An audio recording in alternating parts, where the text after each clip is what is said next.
Hello, everyone. My name's Dean. Let's talk crypto. So, today we're going to talk about how I believe that Bitcoin is losing steam. So, first and foremost, I want to draw your attention to the daily green candles. We have 1, 2, 3, 4, 5, 6, 7, 8 daily green candles that are in succession. 8 consecutive daily green candles. That's historic. Bitcoin has done that before, mostly during blow off tops, meaning at the end of a cycle, at the end of a mark up, at the end of an impulse up, right? So that's characteristic of an upward trend. Now, are we in a similar trend? Apparently, but what happens after that? Well, we get a markdown. And as I said in the video yesterday, if you're subscribed, you would have heard that I mentioned a Wyckoff distribution pattern, right? And this is a mini move. It's not like, something that's taken, weeks or, multiple days. We're only in sort of a week-long move. So it's kind of a mini Wyckoff distribution pattern. And usually when you're talking about Wyckoff, you're talking about those kinds of patterns. You want to look at it on the macro, sort of a longer time frame, and you watch it really play out. But still, all of these things are fractal, meaning that they can be applied to different time frames and you can see them. And granted, they're a little more reliable on the larger time frames, but you can still see them in the smaller time frames. So we're going to see that again. Again, I'm not going to share my Wyckoff distribution pattern. I want people that watch this channel to get into the habit of doing their own research. Like, open up, Google Wyckoff distribution. Look at the chart. Look at the pattern. And read a bit about it. It's not going to take you long, maybe 5 to 10 minutes, but that's basically the best practice, right? If you hear somebody talk about something, don't just take their word for it. Look it up yourself. Then open up a chart on TradingView or whatever you use to chart and try and see what they're talking about. So, I think, the best way, or my intention in sharing all of this information, is for educational purposes, because that's how I learned. I learned from, and I still learn from, many different people online, many different YouTubers. I don't agree with all of them, even especially now, right? But that's fine. I still learn. I see how they think. I see what their thought patterns are. I see their trading habits and such, and it's edifying. It's great. Anyway, look up Wyckoff distribution, and you can see this best probably in the 4-hourly time frame. And I like the 4-hourly time frame because it's not too short, but it's not too long. And again, you see initial upthrust, a test, right, coming down, distribution within the top range, and then you can see a UTAD, which is the up thrust after distribution. You usually get 1, 2, 3 tops. So, and they're sort of descending. So you get 1, 2, and you should get a third around there before the markdown, which should take place around this time. This is, again, normal, natural, healthy. I'm still bullish on Bitcoin. It's just we've gone up just a great deal without a correction. We're overextended from the 21 EMA. We've never back tested it. And clearly, we're losing steam. Why? Look at these wicks. So for those of you who aren't familiar with classical charting, with candlestick charting, when you see, so this is the body of the candle, this is the wick. If you see a wick, that means that the candle did not close. The candle sort of went there, price action went there, but closed below that point. Meaning there was some interest there, but there wasn't enough interest for buyers. So this is a green candle. It means a buying candle. Overall, people bought. So they bought up till here. Some people bought there, but most people were buying here, right? this is a selling candle. Some people sold here, but most people sold from here and below. Maybe that's not the best way to explain it. Essentially, this is it. If you see a wick on the upside, that means there's pressure, there's selling pressure, there's downwards pressure pushing price action down. Whether it's a red or a green candle, it doesn't really matter.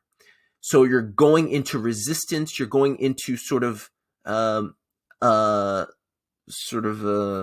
sell block, right? And so you see that happened. We went down, we gathered some liquidity, we came back up, no wicks. The wicks you start to see, okay, got back down, gathered some liquidity, no wicks, and then you come down and you see wicks. We came down, we gathered liquidity. You shouldn't see wicks here if it's an up, if it's a sort of a pattern moving up, but you're going to see more wicks. This is indicative of a downwards trending sort of trend. And I'm not to say that, Bitcoin's going to zero. It's just a correction. It's a natural correction. Again, I'm still bullish. It's just that we need a retest.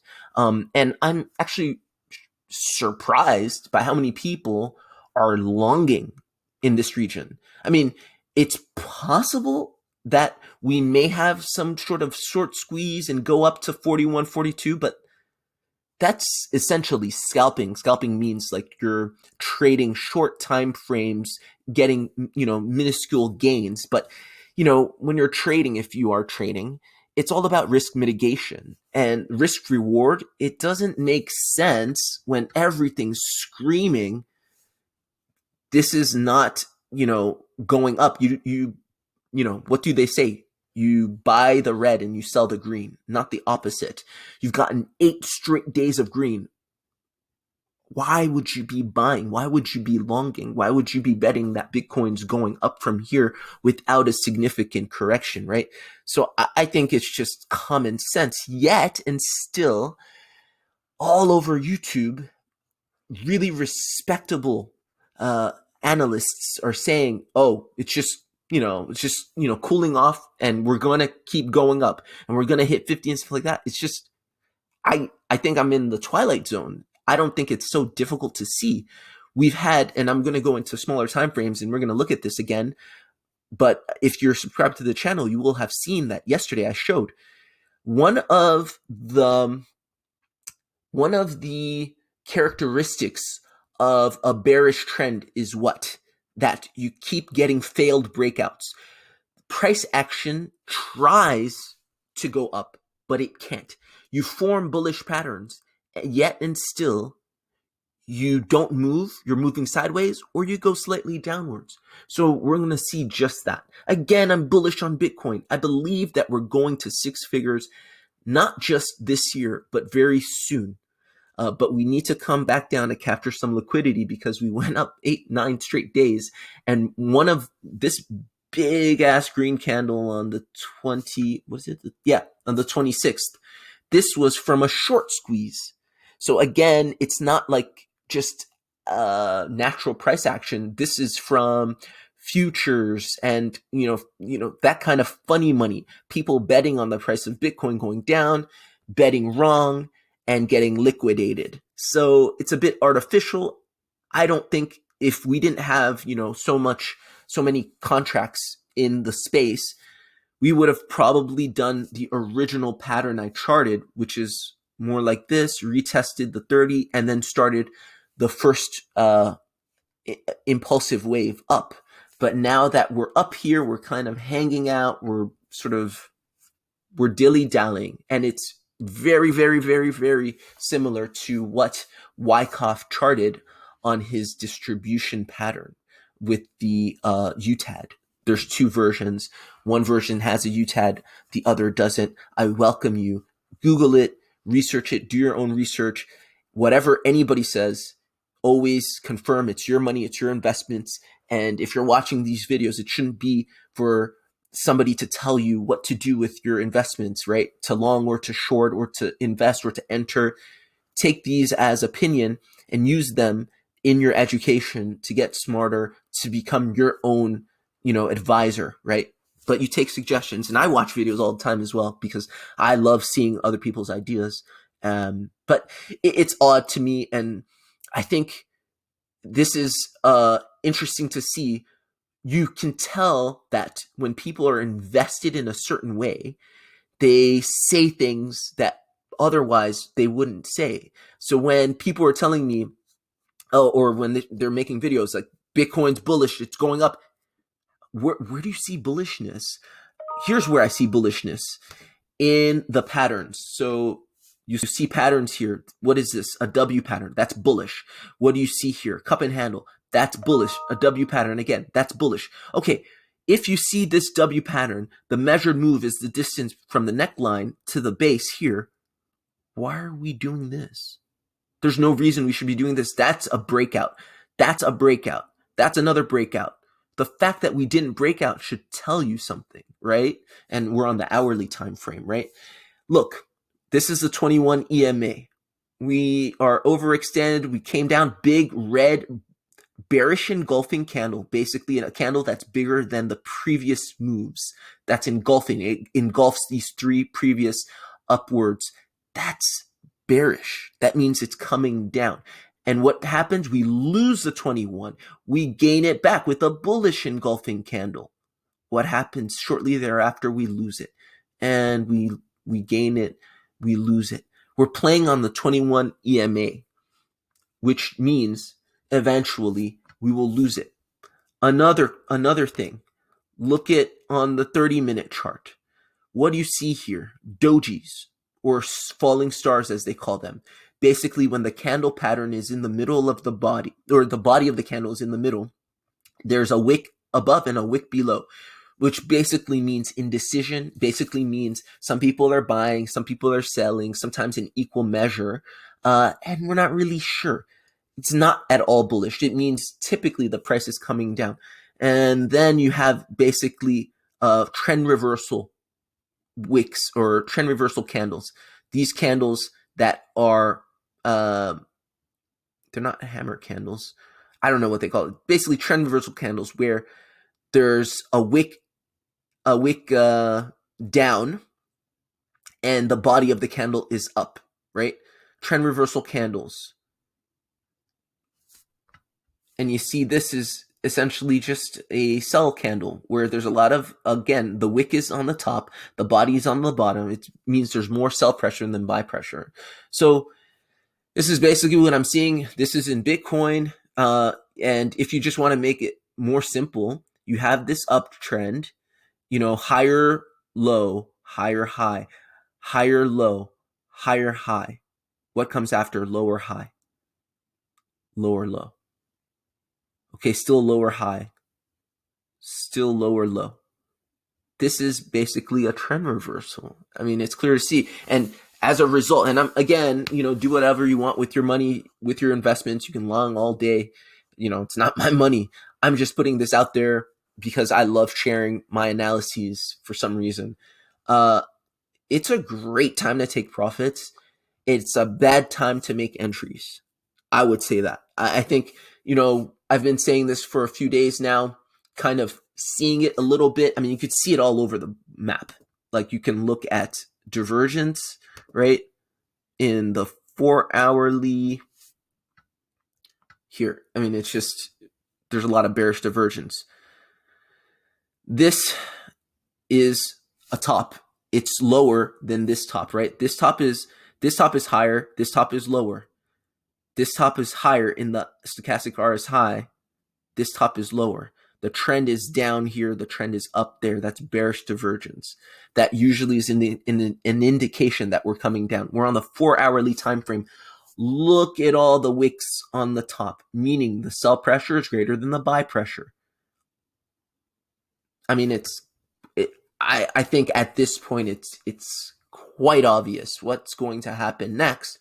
It's not just because you say it, just because I said it 3 days ago, and some people are like, "Oh, Dean, you said that 3 days ago we were going down, and we still haven't gone down, and we've been sideways, and we went slightly up. You don't know what you're talking about." Maybe I don't, but please understand that in this space, things take time to develop. It's not just 5 minutes later it's going to happen. And when you're doing trades, when you're kind of doing your analysis, one thing is you have to be patient. It's best to be patient. It's best to watch things play out and look at the evidence and, see if it corroborates your thesis. And that's basically what I'm doing. That's all I'm doing. Now let's look at a few other projects to see if this is consistent with what we're seeing in Bitcoin, right? Let's look at DOT. Polkadot, same thing. You get a higher high, lower high, or higher high, higher low, higher high, higher low, higher high, higher low, higher high, higher low, lower high, right? And so basically it's a trend reversal, and you're pretty much at the top of the stochastic RSI on the 4-hourly. You're seeing these wicks on the top, right? You see pretty much a straight line at 1480.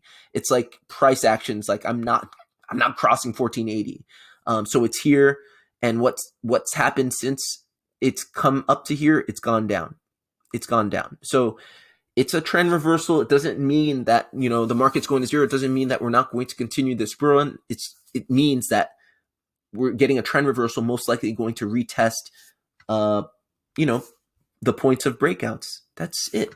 It's just going to go up and down, and that's normal, and that's what should be expected after a breakout. You get a retest, and most of these YouTubers telling you to long right now know this, and for some reason they're not saying it. I don't know why. Maybe they're in longs themselves. I don't know. So one more really quickly. I don't want to make this too long. Let's look at Matic. All right. Matic, same thing. Uptrend. We got up here. A lot of wicking on the top. Sell pressure came right back down. What's happening now? You're forming a bull flag.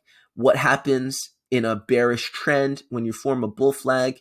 It's not going to sort of happen. And if it does, it's going to just peter out. So you may get something to the top of this range, but eventually it's going to start coming down. So you see it's pretty much at the top of the apex, and it's forming a nice little half circle coming right back down. Last thing we're going to look at, let's look at ETH.